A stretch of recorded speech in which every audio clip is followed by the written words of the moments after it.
Friends welcome to Utkal job. Friends देखो ये notification आसी नवोदय विद्यालय समिति देखो विभिन्न सारा पदवी वैकेंसी नोटिफिकेशन आसी। फ्रेंड्स देखो assistant commissioner, assistant section officer, assistant junior translator, junior engineer, computer operator एपरी विभिन्न सारा वैकेंसी रही। तो देखो असिस्टेंट कमिश्नर रे देखो यूआर वैकेंसी रही 3, ईडब्ल्यूएस यूआर रही 3, ओबीसी 1, एसटी 1, टोटाल 5 पोस्ट रही और ओएच हैंडिकेप मान रही 1 पोस्ट। तो फ्रेंड्स देखो तार एलिजिबिलिटी क्राइटेरिया कौन कौन रही केमी अप्लाई करेंगे से विषय आम जाना। तो देखो पोस्ट एंड एलिजिबिलिटी क्राइटेरिया देखो असिस्टेंट कमिश्नर पे स्केल रही 78,800 टू 2,09,200। तो यार देखो एज लिमिट रही 45 वर्ष पर्यंत आप एप्लाय करेंगे। एथिर अधिका वर्ष हेल्ले आप अप्लाई करेंगे नहीं।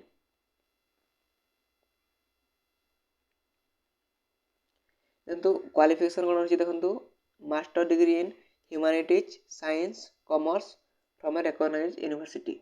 आपड़ जदि एमए करिसेंती कौन आर्ट्स साइंस किंबा कॉमर्स कौन से सब्जेक्ट आप एमए करिसेंती तेबे याकू अप्लाई करि परबे।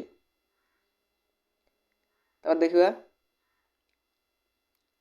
फीमेल स्टाफ नर्स देखो फीमेल स्टाफ नर्स होची एज मैक्सिमम आप 35 वर्ष पर्यंत पकड़ पारे। क्वालिफिकेशन कौन देखिए देखो सेकेंडरी एग्जामिनेशन 12th पास करथिबे एवं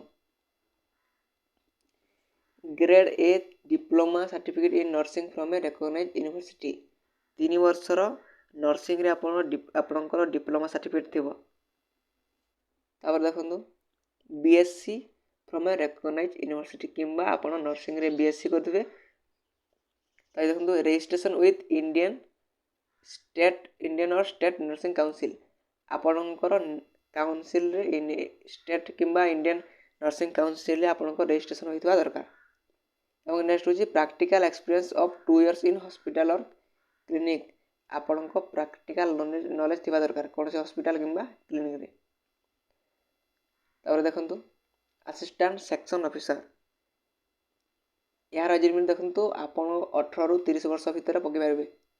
18 आपण बयस 18 रु अधिक हो 30 कि 30 रु कम हो। देखो यार क्वालिफिकेशन कौन कौन रही देखो यार क्वालिफिकेशन रहा degree from a recognised university आपको जड़े बीए बीएससी कि बीकॉम करता दरकार। Knowledge of computer operation computer विषय आपंकर ज्ञान थिबा दरकार। ऑडिट असिस्टेंट देखो क्वालिफिकेशन कौन रही एज लिमिट देखो 18 रु 30 वर्ष एवं क्वालिफिकेशन दी देखो BCom from a recognised university आपंकर एजुकेशनल क्वालिफिकेशन है बीकॉम। तापर देखिबा junior translator officer junior translator 32 पर्यंत एज लिमिट रही। तापर देखिबा एसेंशियल क्वालिफिकेशन देखो master degree from a recognised university in Hindi with English as a compulsory or elective subject Hindi और इंग्लिश सब्जेक्ट आप एमए क्वालिफिकेशन करथिबे। तब किंबा master degree in recognised university in English with Hindi as a compulsory or elective subject English रे MA करथिबे Hindi subject मध्ये पढ़िथिबे किंबा master degree of a recognized university in any subject other than Hindi or English with Hindi medium and English medium compulsory or elective subject or as the medium of examination at degree level आपण English किंबा हिंदी रे MA करते এবং आपणकर graduation रे a subject गुला थिबो ए सब रही तार क्राइटेरिया। तापर देखंतु recognized diploma certificate course in translation from Hindi to English आपण हिंदी टू इंग्लिश ट्रांसलेशन जानी आपन सर्टिफिकेट मध्ये थिबा दरकार। जूनियर इंजीनियर कौन क्वालिफिकेशन एज लिमिट रही एज लिमिट 35 वर्ष पर्यंत रही। क्वालिफिकेशन देखंतु degree in civil engineering 3 years diploma in civil engineering from a recognize university. देखो आप सिविल इंजीनियर आप ग्रेजुएशन पास करते कि 2 वर्ष डिप्लोमा कोर्स करते सिविल इंजीनियरिंग में।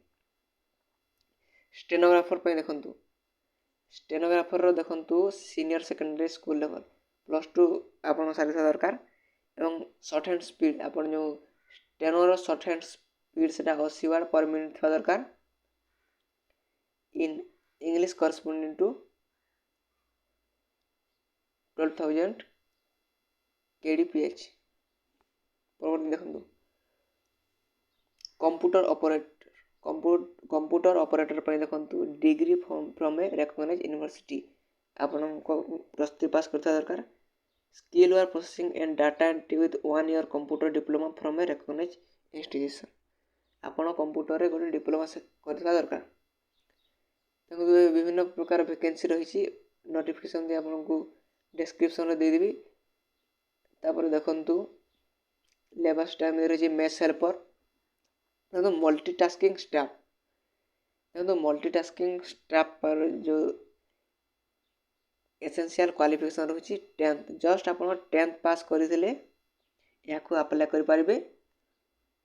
देखु यार एज लिमिट के देखो एज लिमिट आप 18 वर्ष है पकई पारे। आपणकर रिलैक्सेशन देखो ST 5 year relaxation OBC 3 years। देखो यह गला मोड ऑफ सिलेक्शन तो आप कंप्यूटर सीबीटी एग्जामिनेशन हम। तापर देखो यार क्यों सहर में एग्जाम गुड़िक हो पार तार इनफॉरमेशन दिखाई। तापर देखो सीबीटी रे आपणकर क्यों एग्जाम रे क्यों क्वेश्चन पड़ो देखो रीजनिंग एंड न्यूमेरिकल एबिलिटी रे पड़ो 10 टी क्वेश्चन और 10 मार्क रहिबो। Language and competency test general English and general Hindi और इंग्लिश पड़ो 20 mark total 20 mark. General awareness पड़ो 20 मार्क एवं CDP learning every educational subject पड़ो टीचिंग एप्टीट्यूड ए पड़ो 50 मार्क एवं समय के 3 घंटा। तार देखो part B administration and finance detail syllabus on NVS website under recruitment ए देखो 50 मार्क पड़ो एडमिनिस्ट्रेशन एंड फाइनेंस ए 50 मार्क पड़ो। स्टेज 2 रे पैटर्न रही यह रीजनिंग पड़ो 15 mark general awareness 15 mark English एवं हिंदी पड़ो 30 मार्क क्वांटिटेटिव एप्टीट्यूड मैथमेटिक्स पड़ो 15 मार्क एवं जीएफआर एफआर एसआर लेटेस्ट ए पड़ो 75 मार्क टोटाल 150 150 मार्क क्वेश्चन आसो।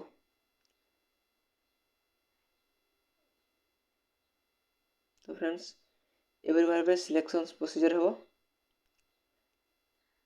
तापर देखो हाउ टू अप्लाई देखो आपण यही वेबसाइट रु अप्लाई करें।